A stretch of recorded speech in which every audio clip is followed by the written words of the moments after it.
podcast. Hello there, and welcome to a brand new episode of my podcast, Podcast Racing. Oh, and I know it's not Halloween yet, but happy Halloween. Funny enough, Halloween is actually my least favorite holiday of the year because I don't really like getting scared. I don't really like horror movies or shows all that much, but I do find the concept of many horror movies very interesting and enjoyable. And I thought it would be interesting to talk about various film franchises, including the Star Wars franchise, what a horror movie entry in these franchises would look like and if it could work or not. And with me to talk about all that stuff today are my good friends William and Tabitha. How are you guys doing? Super duper. Great. That's good. I feel like if we're gonna be a little bit at odds in this if you say that you're not a big Halloween fan, and that's my favorite holiday, and I love scary movies, so this will be interesting. Gotcha. Well, that's what I like about this podcast is that I like that. I like that having people with a whole variety of differing opinions, where we can have a healthy discussion on differing topics on this podcast. That's my goal, basically. But before we proceed, I want to ask you guys. Speaking of horror movies in franchises that aren't usually horror based. The New Mutants, the final entry and the only horror movie entry in the X-Men franchise. Have you guys seen New Mutants, and what did you guys think of it? We have seen it. We really had a fun time with it. It struck me as something that was a really fun ride. We just saw it 2 days ago or something like that. Haven't had time to properly dissect it and say what we think about it through a more critical eye, but I will say it felt like a fun ride through and through. I definitely thought that they had a hard time committing to the genre of horror, and maybe that was just because they didn't want to veer too far away from superhero movie, but it didn't quite feel like horror to me, and it didn't quite feel like a traditional superhero movie, so I felt it had a hard time committing to the genre that it was going after. But other than that, I liked it. I didn't think it was anything spectacular, but I thought that it was good. Yeah. Yeah, I agree with you, Tabitha, on what you said about it not really committing to one specific genre. That's my biggest issue with the New Mutants is that it felt really off. Like sometimes it felt like a teen like coming of age movie. Sometimes it felt like a horror movie. Sometimes it felt like a superhero movie. And I usually like movies that blend genres and have different genres in them. But in New Mutants, I felt like it really didn't work. And personally, I actually really didn't like New Mutants. I think it's actually one of the weaker films in the X-Men franchise. So so one of the things that I'm probably going to come back to a couple times as we discuss adding elements of whether you want to call it suspense or fully horror into a franchise that hasn't done it traditionally. One of the areas where I think that it really has a problem is whenever you have people who have powers or are fighters or things like that. You have a hard time fearing for them when typically what you've seen from their franchise, from the way that they have some sort of ex machina that usually works out in their favor. And so you have a hard time buying into the horror because you just are like, first of all, they're probably not going to kill anyone. Second of all, they usually have a way of getting out of it, of handling the situation, because, I mean, that's what they've done in every other installment in whatever franchise we're talking about. Yeah, no, exactly. Yeah, I couldn't really fear for these characters' lives because they have powers. And now you could actually do something interesting with that. You could do something interesting, and they did kind of do that with New Mutants, where I saw that they were going the more like psychological route, like their inner demons turning into actual like adversaries for them to fight. But I don't know. It just came off occasionally. It just came off as a cheesy to me, and I really didn't like that for most of the horror elements in New Mutants, which was surprisingly less than I was expecting. Most of the horror elements were just jump scares. And honestly, like jump scares like don't affect me anymore because I'm so used to it and not scared by it anymore. Yeah, I think that something that I was looking for in New Mutants was for it because in the previews it really looked like it was going to veer hard into psychological thriller Yeah. and get really dark and kind of gritty, which I was looking for because my expectations were raised about what the X-Men series could do in switching genres with Logan because they did a phenomenal job with that. And so I was like, wow, so they're going to go horror. This is exciting because they could do a really cool thing here. I was pretty disappointed with the amount of horror that was in it. And it felt more like a Scooby-Doo episode than it did a horror I think episode. that's a bit overstating it. I think they weren't goofy No. about the way that they handled it, and I think I agree that they pulled some punches that they could have put forth if they really wanted us to kind of invest in this idea that they're actually in mortal danger. I think killing off a character works well if it's not a, you know, a lot of TV shows have a hard time with, they're like, well, we'll just kill off a character and that'll fix the rut we're in. But if you artfully weave it in from the beginning and so that it complements the story well, it adds a dose of mortality to these characters that we consider to be somewhat like godlike in power. I also just mean sort of what you were saying, Colton, about it feeling almost like a coming of age tale. I think that like Scooby-Doo, it's just a bunch of like teenagers figuring things out, and then they end up coming against the bad guy and defeating the bad guy, and you know none of them are gonna die, and so it felt like Scooby-Doo in that way. I'm not saying it was like goofy or whatever, and there were some really cool parts to it even. I thought it had potential. I just thought that it pulled too many punches to be considered even a thriller. Yeah, I mean, I think that this movie definitely would have been better if it just committed to like one genre, really, like one thing. And but speaking of Scooby-Doo, I'm just curious, have you guys seen the most recent Scooby-Doo movie? Which one's that? The most recent one that was actually it was actually supposed to go into theaters, but then it went straight to like video on demand with Oh, with no. Zac Efron as Fred. Oh no, I remember Oh, seeing previews. yeah, I remember previews for that. No, I did not see it. Good. It's terrible. Don't watch it. Well, It's I mean, if really we're being, bad. so this is also something to throw out there. If we're being real, a lot of things that fall into the horror genre, if you look at them through a critical eye, they're going to come up as bad a lot of the time. And I just have to go out there and say, I like bad horror movies. There was a season of my life where I watched every single one that I could find on Netflix.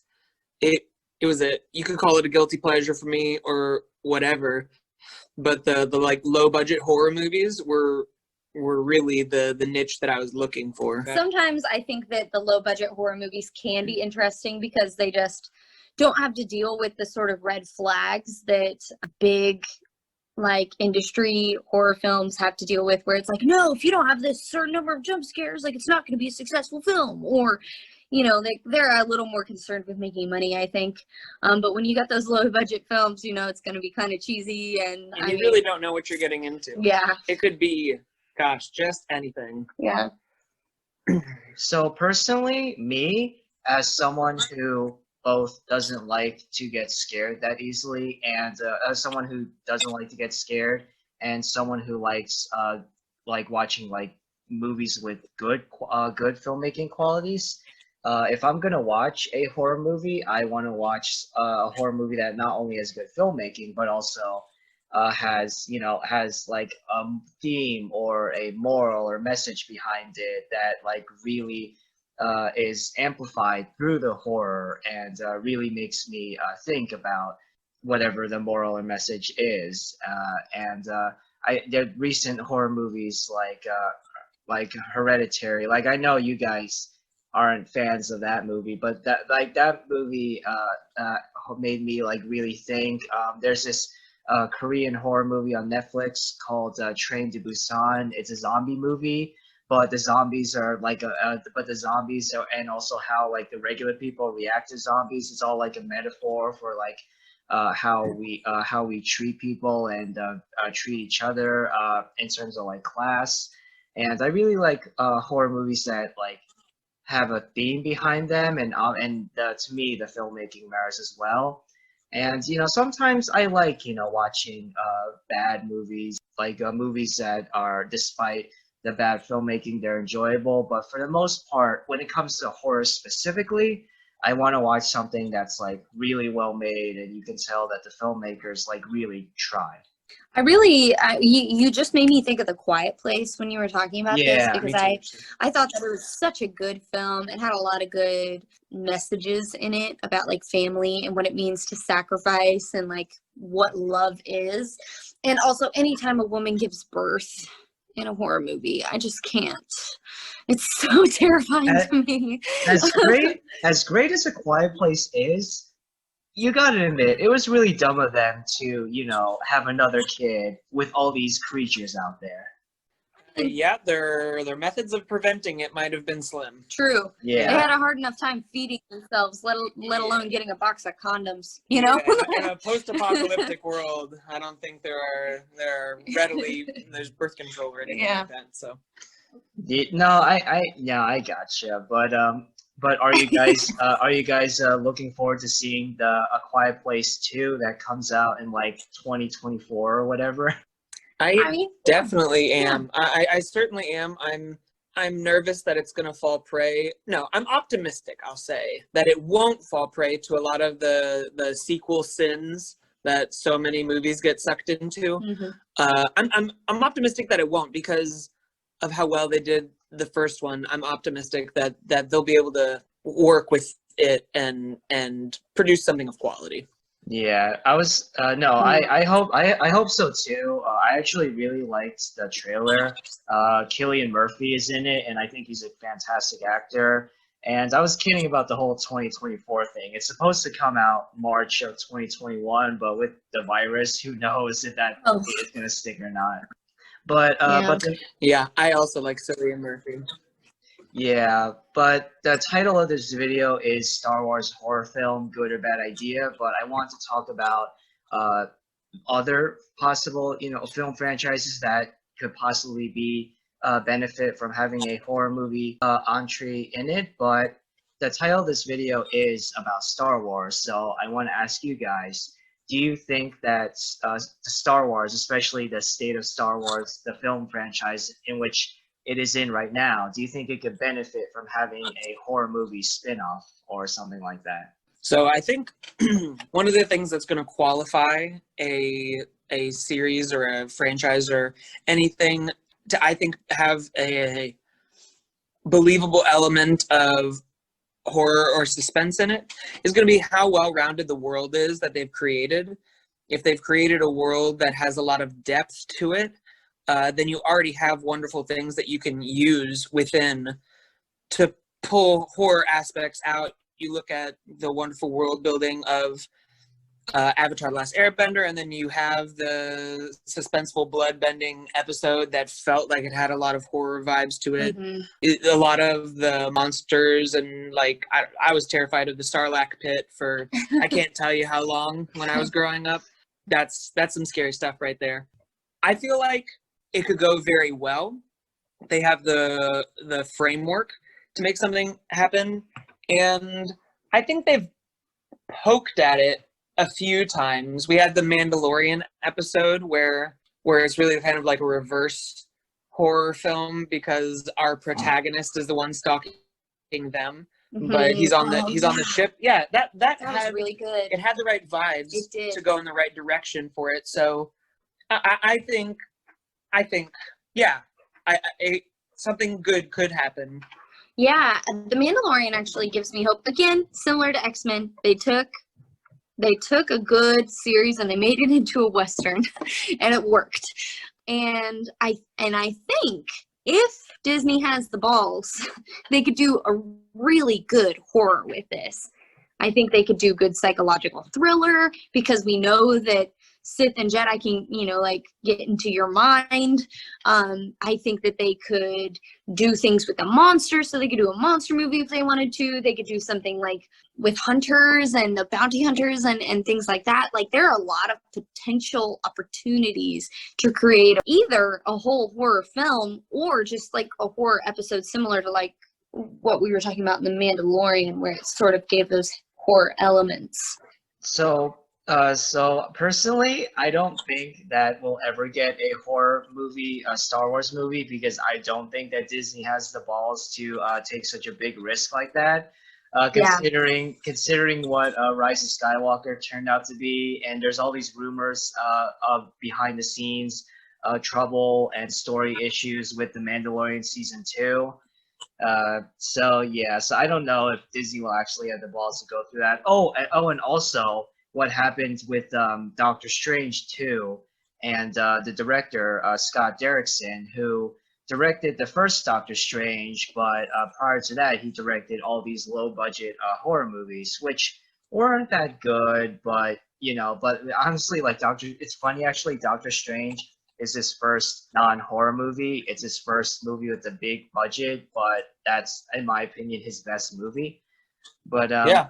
but with Doctor Strange 2, Doctor Strange and the Multiverse of Madness, there were reports that Scott Derrickson was planning on going in a much more horror route in terms with the story and the tone.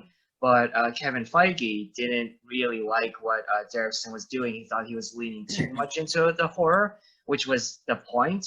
And so Scott Derrickson got fired due to creative differences, and then they brought in Sam Raimi. Now, that's an interesting hiring choice because Sam Raimi is also known for his horror movies like the Evil Dead franchise, and in the Tobey Maguire Spider-Man movies, there are definitely moments of horror in all three of those films. And so like I don't know, like Sam Raimi, I think he will definitely bring some like that horror like tone that I think he's really good at to Doctor Strange 2. But I have a feeling that Disney and Kevin Feige hired Sam Raimi because Sam is agreeing to go less in a horror route. So yeah, I think that Disney lately has just been playing it too safe and making, in my opinion, not very good creative decisions. Just look at the awful Mulan remake that just came out. So I don't know. Right. I think. I mean, it shows that they're still wanting elements of horror. If they hired on another director who has a horror background, they're still looking for something with the Multiverse of Madness. They're looking for something to kind of pull at you. Because, I mean, the point of cinema is to tell a story in a way that makes you feel something. And so obviously comedies that make you laugh, romances, they give you lovey-dovey feelings or whatever. And horror movies provoke this fight or flight adrenaline response that is, it should be considered on par with all of the other types of movies. We've kind of pigeonholed it and made it, that most horror movies are all cheesy or something like that. But I think given the right budget and the right creative mind behind it, you can have movies like, I thought Get Out was really well done. Yep, very well done. I mean, anything directed by him has been really great. Had a great time with them. Yeah. So in a Star Wars sense, I think it could be really cool if you had a cast that we could grow to love. Maybe it even has some people from that we know, like more like tertiary characters, not main characters, but people that we at least have ties to who are not force sensitive. And then maybe there's a somewhat force sensitive villain, not classically trained, but has realized that he has a penchant for, some of the elements of the force. I think we could even do when Darth Maul was having his really dark time in the underworld because he was sawn and he was cut in half and had to live on pure rage. Like, I think that we could go somewhere with even that storyline. And people already like Maul, so they'd be interested in seeing it, I'm sure. And I think you could probably do something fun with that. But going back to Doctor Strange, I really think that that's an interesting choice to go a horror route with, because the magic is all like very like intelligence based magic, and also very trippy just in the way that it works. To see that with a horror vibe, I'm very interested, and I'm glad you brought up the Spider-Man trilogy, because I thought that the way that they incorporated horror elements into a superhero genre was not cheesy. I thought that it did give me those dark undertones without making, like, I never felt like the power struggle was weighed too much in one direction. I thought that it was really good. We really felt for our protagonist, and they did a great job with that. So if he can bring in those same elements and that same sort of struggle, I think that that could be a really good move. Yeah, going along with what you were saying, something that I really liked about the Sam Raimi Spider-Man movies, at least the first two, is how well Sam Raimi was able to switch from comedy to drama to horror to superhero genres. But so yeah, I'm interested. I mean, I am interested. I think he is a good director overall, and I'm interested to see what he'll do with Doctor Strange and the Multiverse of Madness. But going back to Star Wars, I think that there's actually a lot you could do in with a horror movie in the Star Wars franchise. You could do a story similar to Jedi Fallen Order, where we follow a young Jedi or a young Padawan who, right after the events of Order 66, he's on the run, and it's like you could have the horror being from these the stormtroopers in the Empire, you know, hunting this Jedi young Padawan down. You could do something horror related with the Force, where you could really tap into the darker aspects of the Force, of, you know, being able to control a different person, being able to go into your mind, being able to literally stop you from moving or make you lose consciousness. Like, that's all really messed up stuff and really scary, disturbing stuff if you really think about it. So I think that there's a lot of options that they could go with a horror movie, a Star Wars horror movie. And the times that they briefly delved into horror in Star Wars, for example, in Rogue One, when in the corridor when Darth Vader absolutely demolishes all those rebels, or in the Clone Wars, the final season, when the clones are Rex and the other clones are turning on Ahsoka. Like, those are all moments of that genuinely brought like chills down my spine to me, and moments that genuinely got me frightened for our protagonists, our good guys. So yeah, I think that a horror Star Wars movie could work, but again, like I said before, I don't know if Disney is willing to take that risk. I think, though, so the opposite side of the coin, when you're dealing with a well fleshed out universe, the opposite side of the coin to like the struggle for horror is you're afraid of the unknown. And if there are too many known elements within your story, like if you're just going to play by the rules of Jedis and stuff like that, then people are like, okay, I know the limitations. I know roughly what can and can't be done with this. Now, you could defy those expectations, and we could see a new adaptation of the Force being used, as we've seen in the main series. But I think the more power you're dealing with, the more it feels, even if it feels like a horror, you might not get actually scared for your characters, because again, you just think, oh, okay, by a wave of the hand is going to save everything, or something like that. I think your protagonists need to be less powerful to really instill fear for the characters' lives in us, the viewers. I think a really good idea, because horror is rising in popularity, I kind of feel like, more recently, where we've had a lot of high budget horror films being made that are really good. And I think if they took a very similar stance, and especially with our sort of anti-establishment ideals rising up right now, interesting idea for a horror Star Wars film could be dealing with the Jedi and their corrupt system. They kidnapped children and raised them up in the ways of the Force and wouldn't allow them to feel any emotion, and lashed out against children who showed emotions that are typical and normal. And so I think having sort of like a psychological thriller surrounding like the Jedi Order and everything that's sort of messed up about them could be really, really interesting, and would sort of flip your expectations as to what good and bad looks like, which I think is kind of a lot of what's being played into in horror films anyways. That idea actually sounds really like messed up, but in a good way. Like a movie like that I would love to see, but that would really mess with me because like as a Star Wars fan, as someone who's watched and loved the Star Wars movies since I was a kid, I've always, everybody is like this, but I've always seen Jedi as good guys. And it was only recently when I really started to notice and pay attention to the flaws of the Jedi.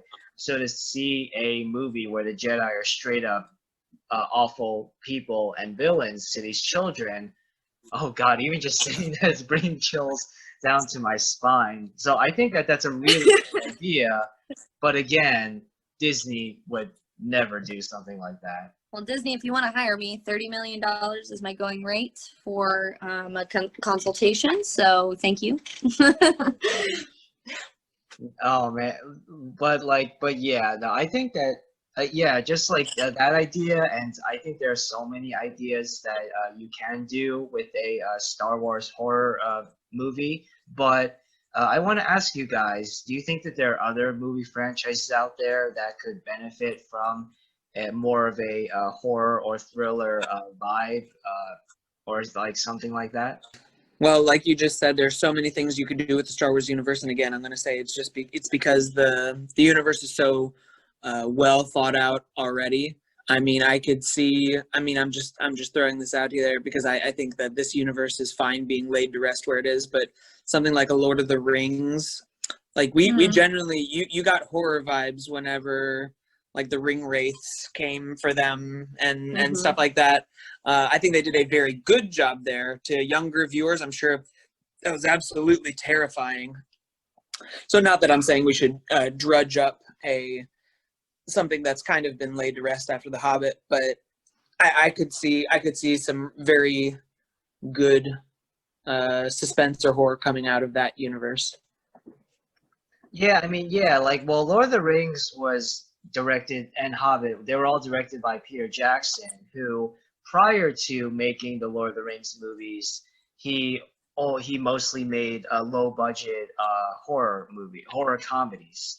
So, yeah, like the horror elements from Lord of the Rings were very effective, and that is thanks to his background in horror movies. Yeah, basically, like, all these directors that would go on to be part of big franchises, Peter Jackson, Scott Derrickson, Sam Raimi, they all started out in low-budget horror. And a lot of actors, too, really famous actors like Brad Pitt, Leonardo DiCaprio, Keira Knightley, all of them got their start in low-budget horror.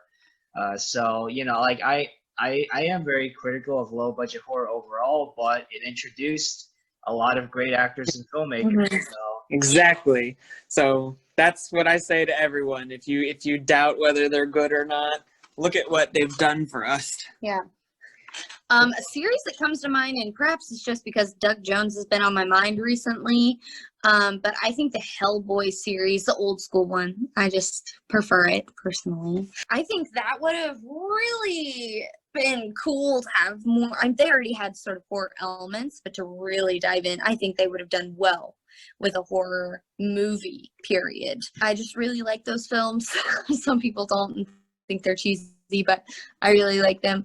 And I think that it could have been really great, especially when they had Doug Jones at their disposal, who could have done, I mean, he already did some really great monster work for them, but diving more into like horror monster work could have been really cool to see, similar to like Pan's Labyrinth when we see the Eye Man come out. That kind of vibe could have been really cool. Doug Jones is the Eye Man in Pan's Labyrinth too. Yeah, I know. That's why she said it, yeah. Doug Jones is definitely someone underrated in Hollywood who deserves more credit than he's actually given. But yeah, I mean, like you mentioned, Hellboy already had horror elements in it, but I think that maybe there could be a really great Hellboy movie where they dive even more into the horror elements. But I'm trying to think of like movie franchises where there's absolutely no like ounce of horror in it at all. Where if they did delve more into horror, then maybe it could be, you know, really good or make the story or the world building a lot more interesting. I'm trying to think of movie franchises like that. I should have planned this ahead of time, but besides Star Wars, nothing is really coming to mind right now. I mean, like maybe like superheroes, but like we already talked about Marvel, and DC is kind of went into horror with I don't know exactly what direction they're going with the upcoming Robert Pattinson Batman movie, but I have a feeling Right. they'll go into horror a bit with that movie. Right. And you could almost say that Joker was sort of like a psychological thriller because of the way that it went.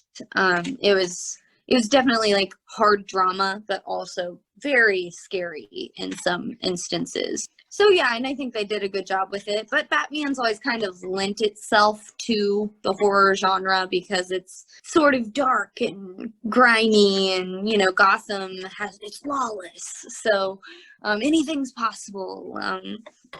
So yeah, definitely they would do well. They already kind of are doing that sort of stuff. Other series that could do well with horror. I tried to think about this a little while ago, but I mean, I think of a lot of TV shows more than film series that would do well with horror. Yeah, no, I should have thought about shows. I've been really just thinking about movie franchises to this point. But yeah, I think that shows could benefit from going in a more horror route. I think that there's a superhero show that's already kind of going into a more horror route, but Doom Patrol. Doom Patrol is a very weird, wacky, and at times disturbing superhero show on the DC streaming service. And I think that the few times they have went into horror, it really works. So I think that if they went even more into a horror route, then I think the show is already great, but I think that it would be interesting to see that show specifically go into a more horror route. Yeah. I think that I don't know if you have guys have seen Doom Patrol or not. Mm-mm. I have not. I'm a big fan of children's horror as a genre. It fascinates me a lot, and I think it can get weirder than regular horror. Talking about like Courage the Cowardly Dog. Like type. Courage the Cowardly Dog type stuff, where it's very almost nonsensical and dreamlike in its horror. And it doesn't get into like blood and gore, and you know, a lot of horror dives into like sexuality and things like that, but it definitely scares you. And so when I think of that, I think of some of my most beloved shows diving into horror. Gravity Falls. Gravity Falls. That's good thing I have a husband to read my mind. Yeah, Gravity Falls. I love that show so much, and I love the mystery, and I think it does a really great job with like us loving the characters and being funny, but also deep enough that adults can get into it and it doesn't like undermine their intelligence. And I think they could have done horror, like children's horror specifically, very well, similar to Over the Garden Wall, which they feel very similar. Over the Garden Wall is legitimately more terrifying to me than like most horror movies I've seen in my life. That's so funny. Yeah, it's because really of good. The creepy elements in it. Oh yeah, it's very creepy. We're actually about to have our autumn viewing Mm-hmm. of Over the Garden Wall. on Saturday because it's just so good. Like, it's one of my favorite. I mean, it's probably my favorite mini series for sure, but it's one of my favorite animated series of all time. And I think that Gravity Falls could have incorporated a lot of those like child horror things that really creep you out super easily, especially with all of their work in the paranormal. I was just kind of jokingly imagining what a Transformers horror movie would look like. And I mean, we come to fully rely on all the technology around us. I don't want to have to second guess my rice cooker, like what's going on there. But when you think about it, that there can be ears all around us, our phones are tracking us at all times. It would be very difficult if all of a sudden you were awakened to, I mean, imagine if there's not even malicious intent. If you just found out that all technology could be alive and sentient and in disguise, I can imagine that there would be, if you were scared of it, you would try to get off the grid as quickly as possible, ditch everything. Like, imagine if you had like a pacemaker or something like that, and you all of a sudden think, I need to get as far away from technology as possible. I mean, honestly, that could easily give the Black Mirror horror vibes for sure. Yes, absolutely. Yes, I think you could have sort of a Black Mirror Transformers kind of clashing of ideas, where it really makes people second guess, like, is technology a good thing that we even have around us? Tabitha and I have been playing with a new app called Replica, where you kind of coach an AI in how to be more human-like. It's very interesting, and it learns very quickly all about you, and it remembers, like, your father's name was this or whatever. And it feels very human in the way that it interacts with you. Like, it even uses like emojis properly, or like if you're really into like making those pictures out of like parentheses and italices and things like that, it'll do that back to you. It learns from you. It develops personality.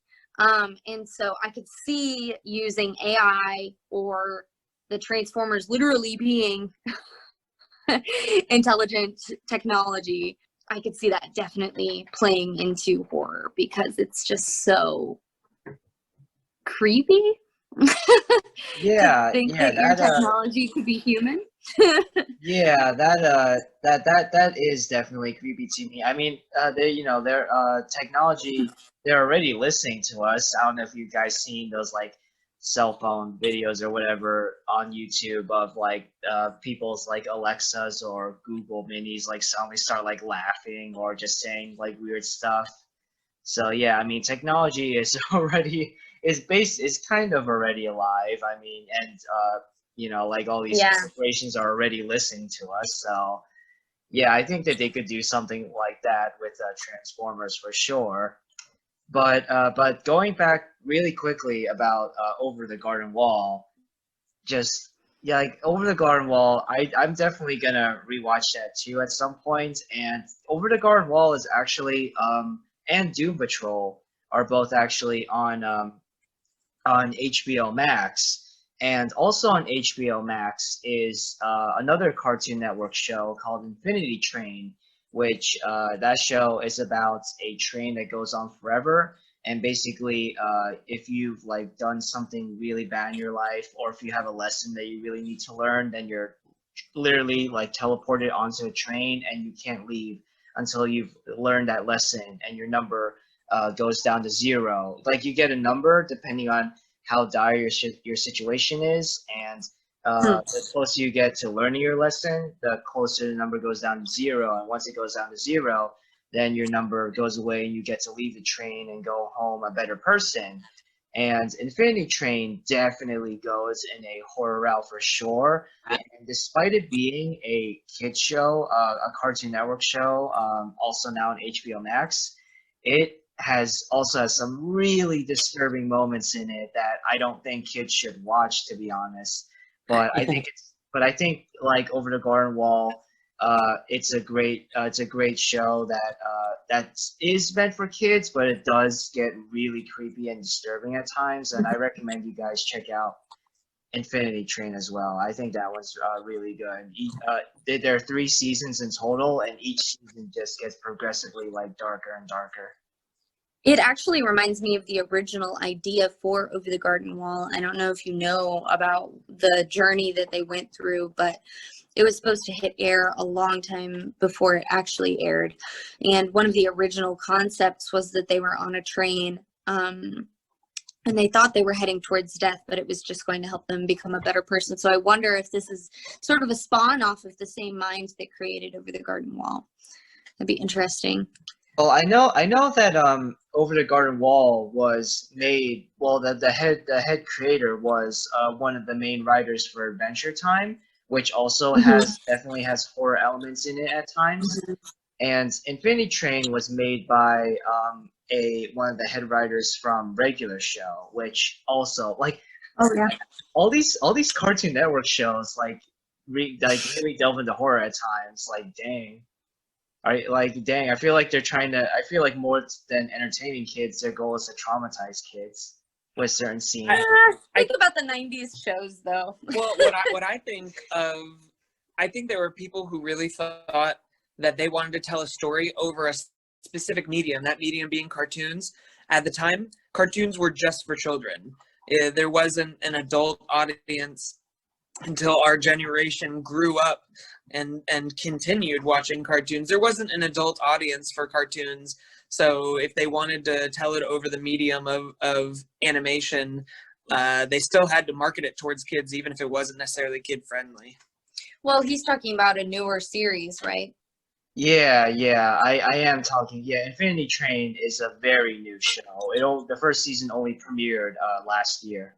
Yeah, but you talking about that does remind me, like Powerpuff Girls, Courage the Cowardly Dog, Rugrats. Those are all shows that were my favorites growing up, and they were definitely terrifying. Like even going back now, I'm like, what the heck were they trying to do here? They were definitely trying to give kids nightmares with this.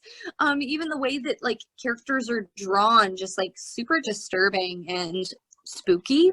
So Oh yeah. I mean. So honestly, I think that kids can handle a lot more horror than we give them credit for. But yeah. No, I get what you're saying, but going back to, I want to ask you guys about 3 franchises. Do you guys think that the Mission Impossible franchise, James Bond, or Harry Potter could benefit from a horror movie entry? That was actually what I was gonna bring up James Bond and Mission Impossible next once we reached a segue. I don't know as it would really work in that context, but like it's worth imagining. I think the main problem with Jason Bourne or with James Bond is that their whole identity Is being an ex machina. Yeah, is being super capable, is always being able to handle the situation. There are some times when they get captured or whatever, but then they get like, no one comes and says like, oh, the US embassy is here to bail you out, right? They get out of it themselves. Like, well, I mean, for James Bond, it would be the British embassy. But, like, no one's here to bail them out. It's they handle it themselves, and I think something that horror would take away from that, I think it would detract from the franchise, because it would have to paint your main character in a different light. One that is scared, not calm, cool, and collected. One that is not capable of handling the situation and sometimes has to run away or whatever. And I don't think we're comfortable with the idea of these heroes being on the brink of death in a non-action way. Yeah, watching them suffer, I think, would almost be intolerable. Like, you'd want to look away, because it's like, wow, these guys are known for being so put together and capable, and now all their power has been taken away. Like, the first thing that came to mind was like, what if we got a James Bond movie was he was captured and like tortured because they were trying to get information out of him, and the whole time he's trying to escape, but he's not sure if he's going to make it. And that's like a pretty simple premise or whatever. But thinking about that, I get similar thoughts of when we see Tenzin and Korra getting beat up, and you're just like, wow, he's so put together all the time. He's so like loving. He's like this totally other person, and to see him get beat down like that was like, I don't want to watch. I don't want to see this. I'd rather not. And it's a really heartfelt moment, but I don't want to see a whole movie about it for sure. Yeah, I now that I think about it, you know, like characters like Ethan Hunt in Mission Impossible, Jason Bourne, James Bonds, yeah, they basically are. I mean, I wouldn't call them ex machina characters per se, but they're so, you know, capable and skilled that, yeah, I don't think that putting them in a horror movie setting would really work. But I don't know. I think that Harry Potter maybe could, you know, it could work going in a Yeah. movie direction with Harry Potter. You've got werewolves, you've got dementors, you've got I mean, the Death Eaters. The only reason I didn't bring that one up already is because you said don't go in a direction that already has some horror elements, and I think when they're in the Forbidden Forest, every time they're in the Forbidden Forest, giant spiders and unicorn blood. Yeah, the unicorn blood scene, that's probably one of the more tame times that they're there, where they happen upon a fresh kill and they're like, but there's still horror elements in that where you're like, oh my gosh, they need to get out of there right now. Whatever just did that is still near, like run. Yeah. So anyway, I think they already have some horror elements in there. And there are some that are not related to the Forbidden Forest, but I feel like the majority of the real horror elements are related to the Forbidden Forest. The other ones I'm thinking of is it's a little bit of a scary horror element when in the Triwizard Cup when he's in the lake. And also maybe a little bit when in the Sorcerer's Stone when they're delving down past Fluffy. And I mean, it gets scary at times. I remember the first time that I saw Voldemort's face on somebody's head, I was like freaked out. I was like, no, thank you. I do not want to see that. And that was definitely super creepy to me. And the unicorn blood scene and the Dementors, I had nightmares about Dementors when I was a kid. Like, that scared me. So I think they definitely already have horror elements. I wouldn't want to see them make a horror film, I think, because it almost feels sacred, the childlike wonder of the world. And yeah, it gets scary at times, but love always pulls through, and, you know, like blah blah blah, cheesy story, whatever. But the fact that it is so wholesome is partly what makes it so endearing. And to see it dive into a horror genre, I think would take away from the tender moments that we get in Harry Potter. You definitely wouldn't want to see it with any of the original cast, and I don't even think you'd want to see it in the Newt Scamanders. You'd have to go a totally different direction, but I honestly don't want to see it. Like, it just makes me sad to think about. I would rather pursue all the magic wonder of Harry Potter than dive into the scary, terrifying aspects, you know. Yeah, that's something that I really like about. That's my biggest plus about Harry Potter is that the world is so like whole. Despite the darker aspects, overall Harry Potter, the world is so inviting and wholesome. And I'm still waiting for my letter from Hogwarts. Yeah. True. Okay, but here's my pitch though for if there was a Harry Potter horror.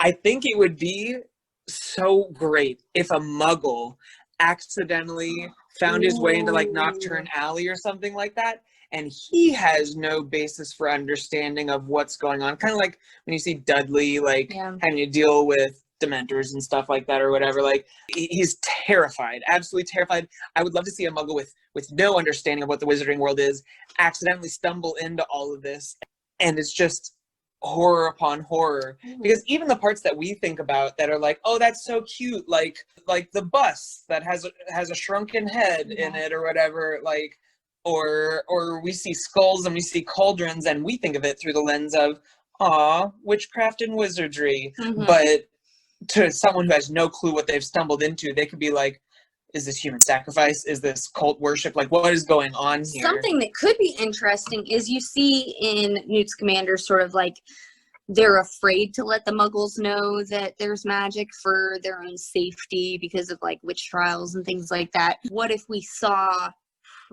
prior to the witch trials, because also I feel like that's something that's kind of been a reoccurring theme in recent horror. What if we saw prior to the witch trials, the muggles finding out about magic and getting terrified, and that's what caused the witch trials to happen, because it's referenced a few times in the films anyways.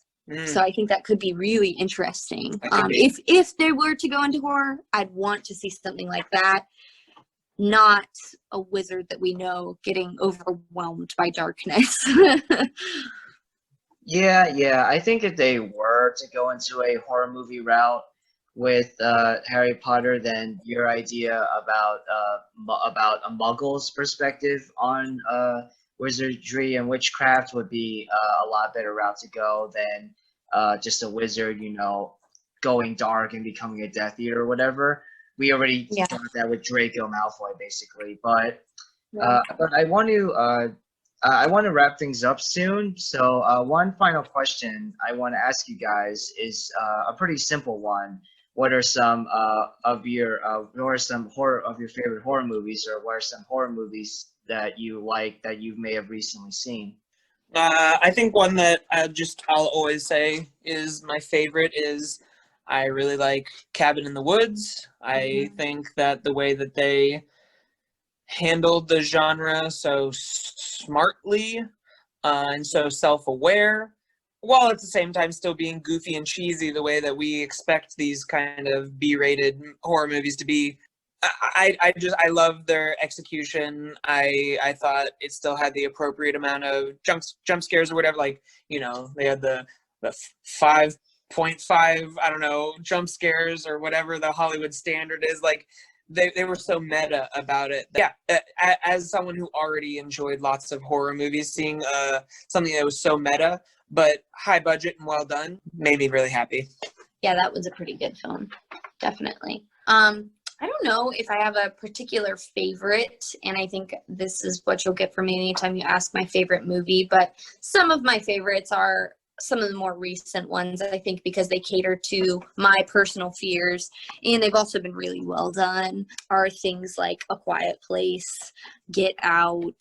I mean, oh, gosh, what are some that I really liked? Bird Box was even a fun watch through, even if it was I thought it was okay. Yeah.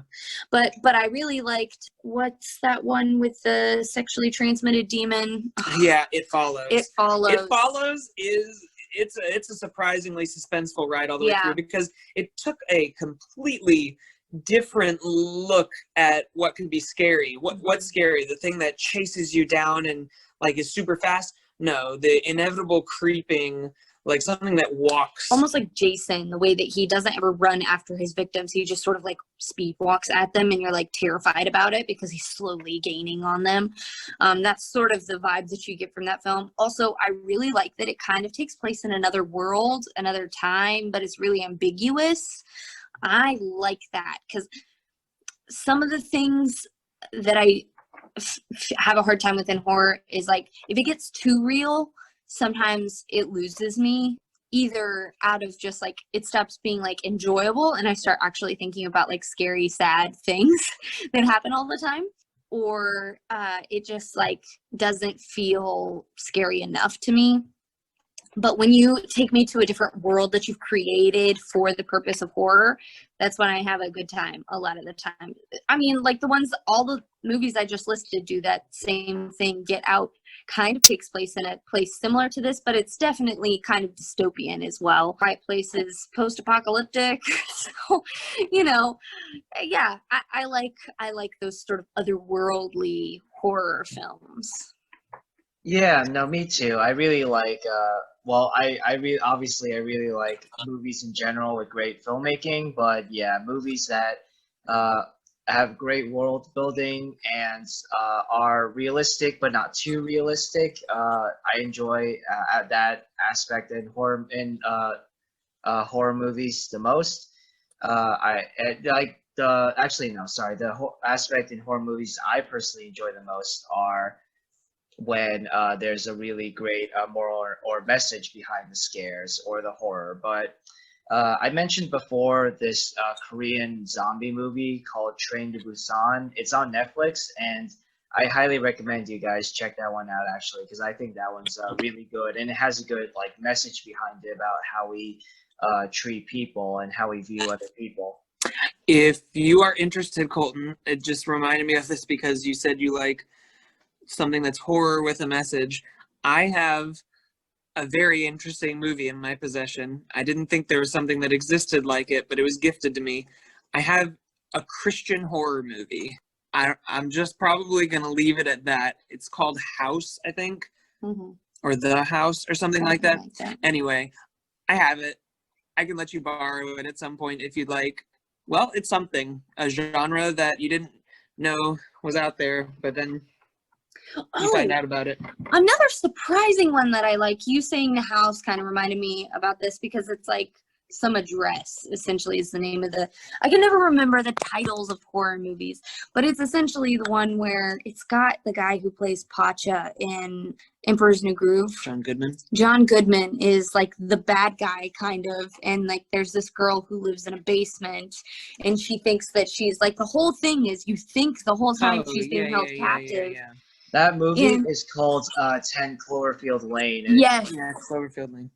Yes, 10 Cloverfield Lane. I liked that one. I didn't like the sequel that Netflix tried to make afterwards. Yeah. I thought that was really stupid. That space one. Yeah, that was dumb. Yeah. But that movie was good because it had that twist in there that you just really weren't expecting, or at least I wasn't really expecting, because you know you think the guy's crazy the whole time.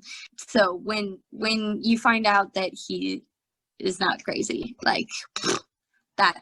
Well, I blew think my mind. I think that he is crazy, but Sure. he was also right. Right. And that's what's terrifying. Crazy and right. That's what's terrifying though, is like, do I try to book it and get out of here because I don't want to be with this crazy man, or do I stay in here and stay with him? And it's all Avoid all the scary. monsters, avoid all the literal monsters out there. Yeah, exactly. So yeah, that was also a really interesting and fun ride for me, I thought. And also, I realized that I would be doing it a disservice if I didn't mention it. One of my other favorites is Amityville Horror with Ryan Reynolds, mostly probably because of shirtless Ryan Reynolds, but also just because I don't know, it hits all the right classic horror notes in there.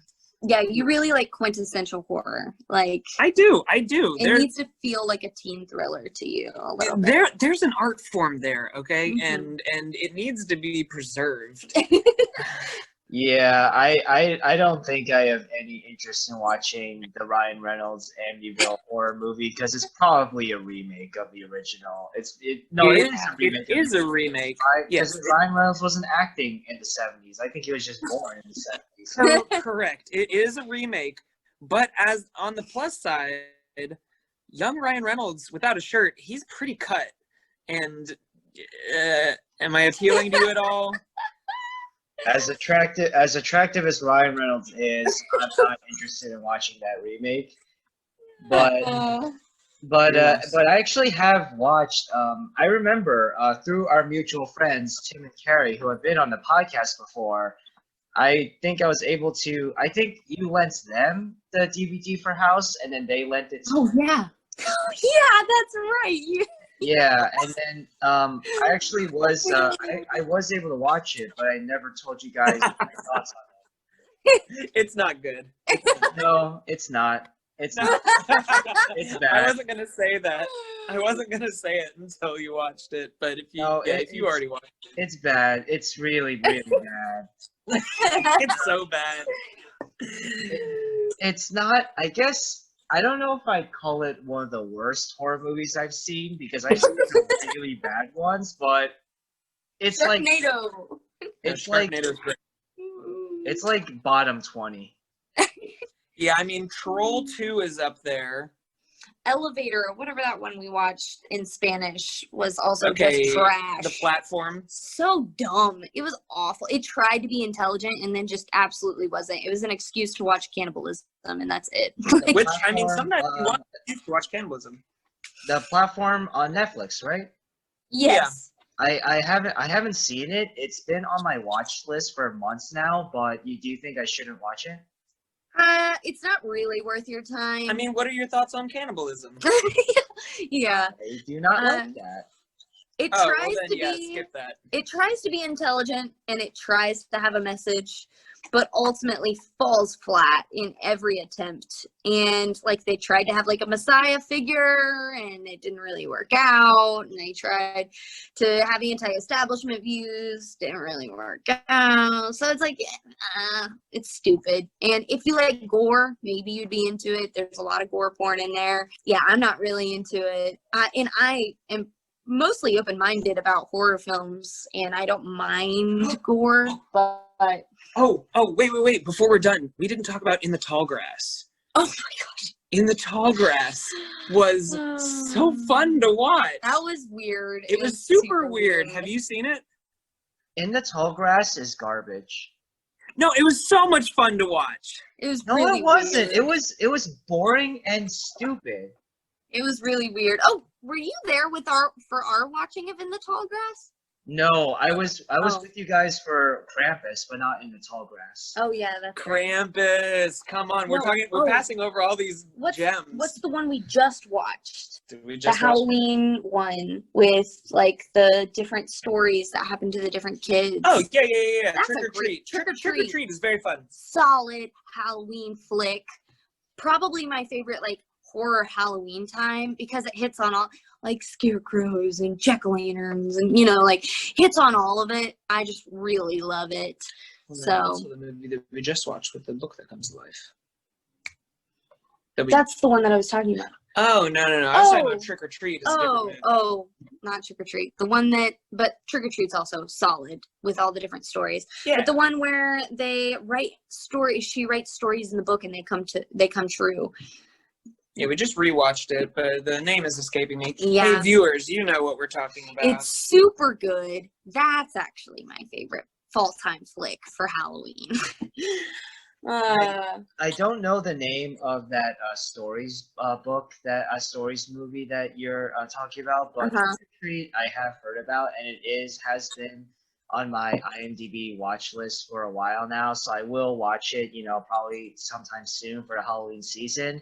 But In the Yeah. Tall Grass was not fun. That movie was, well, Oh. moments. I didn't like her eating her baby. That was freaking weird. Yeah, no, so that part I just didn't understand at all, and I was like, okay, whatever direction you guys decided to go. But I think it was fun to watch in a room full of people where we Yeah. all got to postulate about what we thought was going to happen or when the two timelines would come together and stuff like that. Like, I don't know. I thought it was a fun, different take, and I like weird, and it was weird. Yeah, it was really weird. I thought some of the time loop stuff was cool, but could have been done a little bit better. And at the end, I was left with like a sense of like, huh? And not like a good conclusion, I didn't feel like. And yeah, that whole period in the middle there where like there's a cult for the rock in the middle of the tall grass and the lady eats her baby and it was just whatever, honestly. That's how I felt Yeah, about that it. part was boring. Actually, I've identified what I like about In the Tall Grass. There were these movies, Cube and Hypercube. Did you ever see them? I haven't seen them.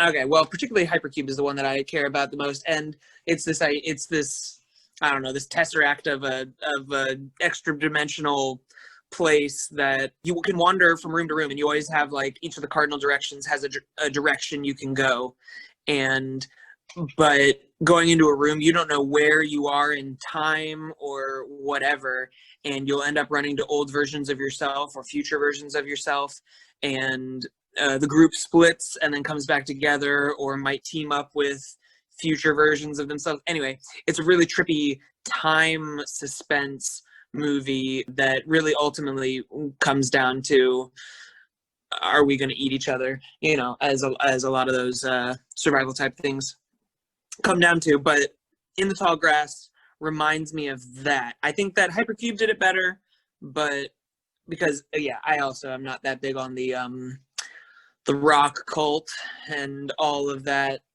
stuff, that that stuff was kind of boring to me. But the idea of having multiple timelines walking around bumping into each other, I don't know. I get jazzed about that kind of stuff. That sci-fi-ish feel. Gotcha. Yeah, well, I mean, I'll look up Cube and Hypercube, see if I'm interested. In the Tall Grass, no. And per your guys' suggestion, I will not watch the platform.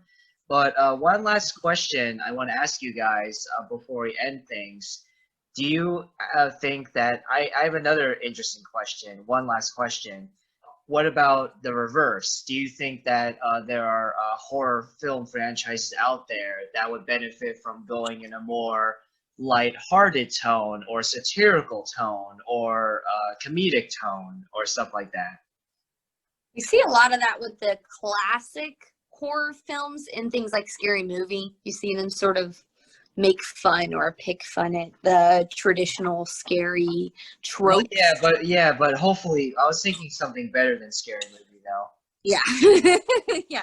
Right. Like Okay. like imagine the Saw franchise, for instance. Oof. Saw, the first movie, I think was actually good. Did they need to carry it on after that? No, it's kind of like having a Purge 2 and a Purge 3 or whatever. Like, you had your interesting concept and you played it out, and I enjoyed it for what it was. I think the Saw franchise has the ability, because they've pulled in other things like themes of like cancer and death and the student overtaking the teacher, and that sort of I think you could go a different direction where it's like, you know, if the whole idea is that they're setting up these Saw rooms and they do all the research to find out who should go into the rooms, and I think you could have an in-between episode, as it were, where you let them not be scary, where they get to, whether it's a drama or something like that, where they're kind of putting together, they're building the room where they are scouting out who they're going to put into it. I think there's room for it in there. Not that I necessarily want to see another movie come out of that franchise. Yeah, I've only seen the first Saw, and I'm already sick of the franchise. But Yeah. and there's also another Saw movie coming out with Chris Rock and Samuel L. Jackson. Wow, It's I just did not know that. Yeah, it's coming. Well, it was supposed to come out in May of this year, but obviously that didn't happen, so it's coming out next year. One reason I'm grateful for the coronavirus, I don't have to watch that movie. No. I mean, if I'm honest, I'll probably watch it. I skipped a bunch of the Saw movies, Even but I- I'll probably pick it up again just to see what those two actors kind of bring to that. So, a movie that I hate to think about. It's my least favorite horror film of all time, and it's actually more of a dark comedy. But Tusk, I do not recommend. It disturbs my mind. I hate walruses now. But I think that if they took that and tried to make it, because it's actually a series. There's another one, it's like something about hockey, and the same guy who directed that film made another film, and they're all connected to the same universe. And it also has Justin Long in it. Like, how random is that? Johnny Depp. And Johnny Depp. Oh, and his character is so funny in that film. But anyways, I think if they leaned more into sort of the comedy or the lighthearted comedy, or maybe they found out what was going on before it happened and you didn't have to see the final product, then maybe I would have a better time with that film. I guess that's more of a remake and less of like adding and not scary film. But the detective that Johnny Depp plays, I think they could have made like a murder mystery surrounding him, and that would have been hilarious. And then they find out that this like crazy man is turning people into walruses in the woods, and like you're like, what kind of crime is this? Like, and I think that could have been really funny and good, but I think they went too far into the scary parts for me. It just really was awful to watch. I heard about Tusk, and I was briefly interested based on the premise alone, but then I read Yeah. reviews online, and they were all like really negative, so I decided not to watch it. Yeah. I will say it's kind of a 50-50 movie. Yeah. There are elements of it, like Johnny Depp's portrayal. The first half hour of it Yeah. really draws you in. But then there's the reveal of the monster, and you're like, yeah, when the reveal happens, it's just you're not into it. Yeah. So I'd say it's 50-50 in that there are some elements of it that you're like, man, I love this. And then there are some elements that just fall so flat that it ruins the whole thing. if you think the human centipede is funny, you might like this movie. It's like if the human centipede was less gross. Yeah, you that's know? really how it feels, Yeah. but also still super gross. So Well, mildly. It depends how you feel about femurs in your mouth. yeah, it's Oh, not yeah. great. It's yeah. It's Why not do you have to good. bring up human centipede? That just, Well, I mean, that's what we're talking about Yeah. today, right? I don't even consider that horror. That's just gore porn, and I it's can't just bad. wait. I can't wait for Halloween. Personally, I can't wait for the Halloween season to be over. Oh gosh. But No, it's such a wonderful time. It's the most spookiest time of the year. yeah. Do you guys have any? But before we wrap things up, do you guys have any like final thoughts on just horror films or just the genre of horror in general before we end things?